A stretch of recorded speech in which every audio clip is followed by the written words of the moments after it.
All right, hello. Uh, Students, we will be talking about few questions that have come from some of the students, and they relate to Anglo-Saxon religious poetry. And my apologies if some of you do not feel easy with the way I will be using the cursor, its moving pattern. Anyways, I hope that you will learn a good amount of things from this presentation. Uh, if we look at page 6 of Critical History of English Literature by David Teges, we come to know that some 30,000 lines of Anglo-Saxon poetry have survived. Uh, and these lines, nearly all of it are contained in 4 manuscripts, and we have no reason to believe that the older non-religious poetry that survives is more than a casually preserved fragment of what was written. So when we come to know about these 30,000 lines, the reason behind this presentation is to make your understanding of Anglo-Saxon poetry more organized. You need to organize your thought, and then you would be able to search many works that are mentioned here and that we may have not discussed in the class because of the shortage of time. But you can do it for yourself if you are clear about the way they are presented and the way they have existed in the history. So if you look at the 4 manuscripts, 1, 2, 3, 4. So if I skip these names, you can read them for yourself. But this Beowulf and Judith, they are important here. I will be discussing Judith in the end of this presentation because one question relates to this, and I personally feel that you need to know something about this fragmentary poem as students of history of English literature. Then we talked about Genesis and Exodus and Daniel and Christ and Satan.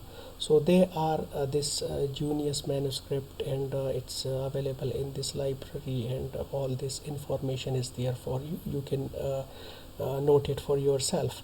And then we of course talked about the Exeter book, and you know that in our discussion in class we talked about Christ and Juliana and the Wanderer, the Seafarer, and all these poems.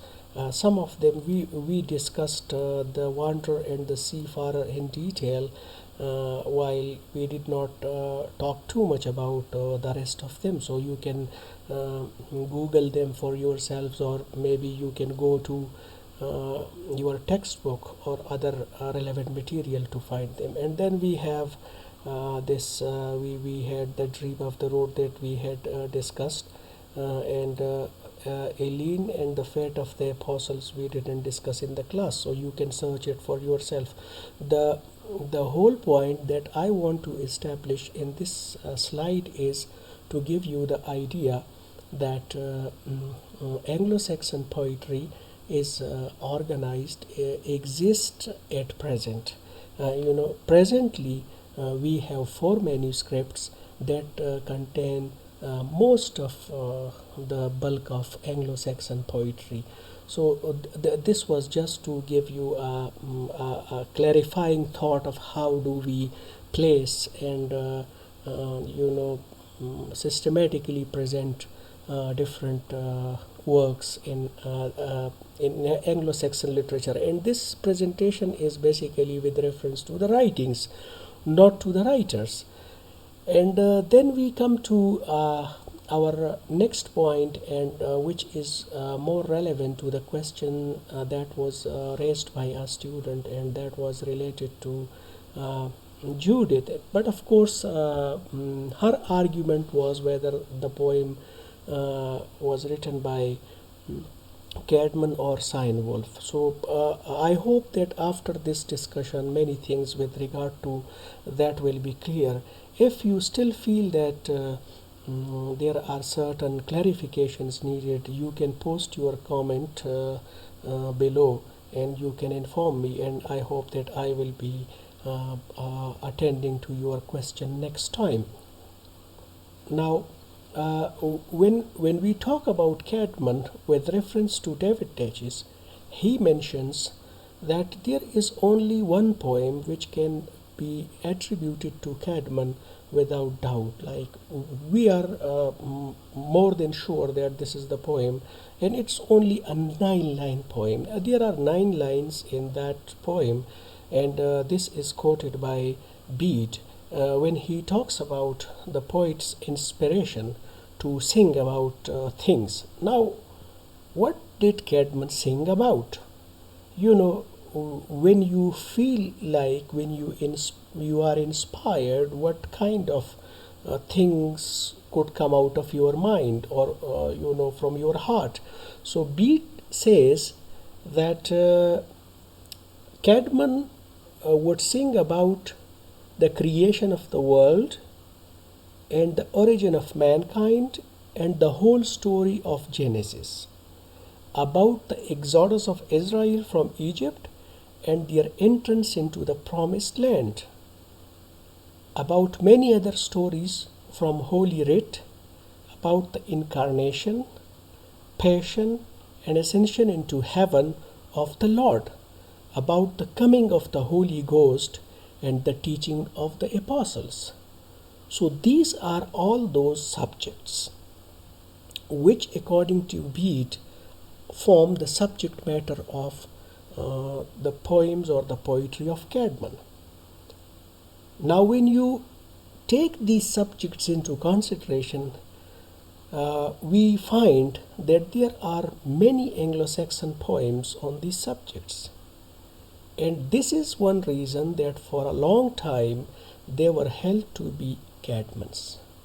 Means that as the subjects related to his, the subjects that he dealt with, so many people believed that these poems were composed by Caedmon. But then we have certain objective ways of analyzing whether we can ascertain if something is owned by someone or not. So we say that the relative stiffness of the 9 lines quoted by Bede, as I discussed above, the 9-line poems, seems to represent an earlier stage in the development of Anglo-Saxon religious poetry than that represented by such poems as Genesis, Exodus, and Daniel, which shows greater variety and ease of movement.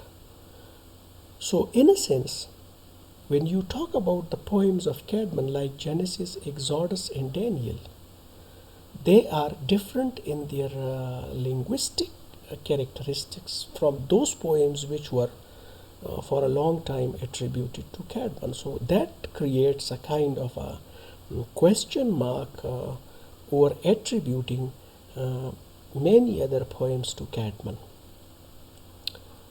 Bede also admits that it is not very reasonable and rational to, if 9 lines are taken as a yardstick for comparison, because they are very few lines. But anyways, you have to move forward. And then we say that the poems once attributed to Caedmon are now thought to be later in date, though still regarded as belonging to the Caedmonian school. So when we talk about the Caedmonian school, we say that those poems which were earlier attributed to Caedmon may not be actually written by Caedmon, but we still believe that they are from the same school of thought.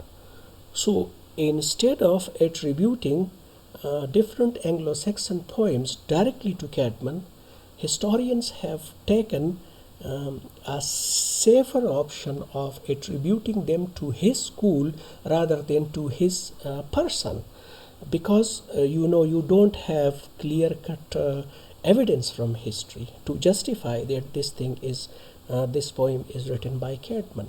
So again, if I move on to the last point, then I will try to synthesize what my point is.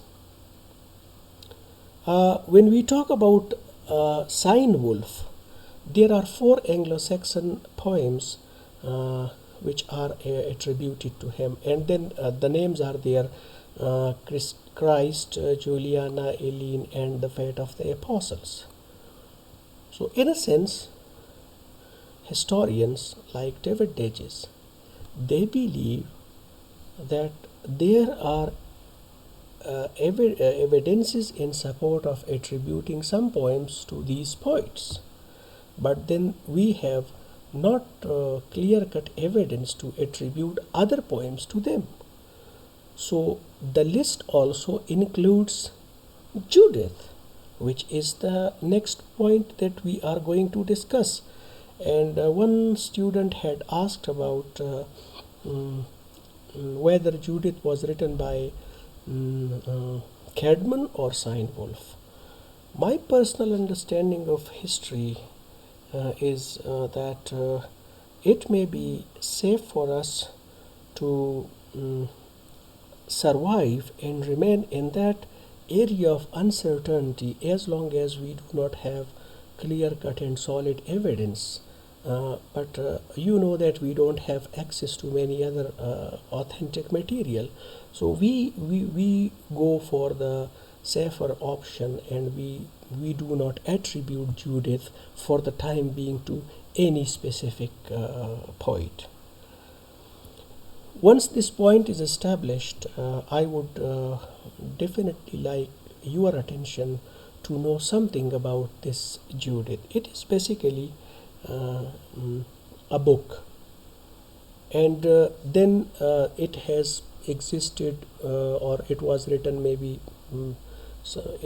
maybe some 4,000-5,000. I don't exactly remember the date, but it's a quite old book, and it has a story of a brave woman.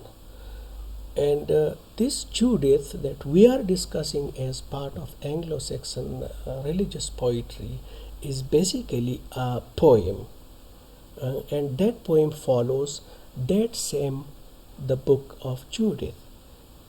But the problem with this poem is that of this poem only the concluding sections survive. And you should also note that this is included in the manuscript that also contains Beowulf. So in a sense, this poem, Anglo-Saxon poem, is not existing in its entirety, means only few parts, the concluding parts, are available to us. Now what is this poem about? This is important for you, and your attention is needed here. When you talk about Judith, it possesses a fierce energy in describing the death of Holofernes and the death of the Assyrians, a note of positive jubilation which is quite different from anything in the older heroic poetry. In fluidity of movement, the verse form shows itself to be fairly late, and the poem may date from the end of the 9th century or possibly even later. So this last line is important for you. This last information, that the poem may date from the end of the 9th century or maybe even later. So in a sense, if you talk about this poem located in history somewhere in the 9th or 10th century, is in itself a question mark of attributing it either to Cynewulf or to Caedmon. So leaving that discussion aside, this is a story about the death of Holofernes, and then I will be now telling you who is this Holofernes and how did this story proceed. Now the important thing about this story is that this is clearly a fiction. It's a fictional representation, and the book, when we talk about the book, it speaks about the victory of Nebuchadnezzar Nebuchadnezzar is basically the king of the Assyrians, and he was the king of an empire. And while he was expecting the Western nations to come to his aid, they didn't. So what he did, the king ordered his commander-in-chief Holofernes, a Persian name. This is a Persian name. So he was ordered to force submission upon the rebellious nations, means those nations who did not contribute to him, or who did not aid him in the time of crisis, must be subdued and must surrender to his power and to his authority. So Holofernes decided to subdue these nations, and in the process he destroyed their sanctuaries and proclaimed that Nebuchadnezzar be worshipped as a god. So means that you people are now onward the subjects of Nebuchadnezzar, and you have to worship them like a god. So what happened? The Jews who had recently returned from the Babylonian captivity. Now this Babylonian captivity means they had recently been returned from that, and they had rebuilt the temple. So in a sense they were not in a mood to worship the command, or to fulfill the command of Holofernes and to worship his king. So they were in a sense compelled to prepare for war. So the stage is set now. Holofernes is laying siege of Bethulia. This Bethulia is the name of a place, and in fiction it was considered as an important strategic point on the way to Jerusalem. You know, Jerusalem is significant in the Jewish history. So the stage is set. Holofernes on the one hand is laying siege of the city, while the Jews are preparing for war. But you know, the siege prolongs. The inhabitants are suffocated. They have now decided, or they want to surrender the city to Holofernes.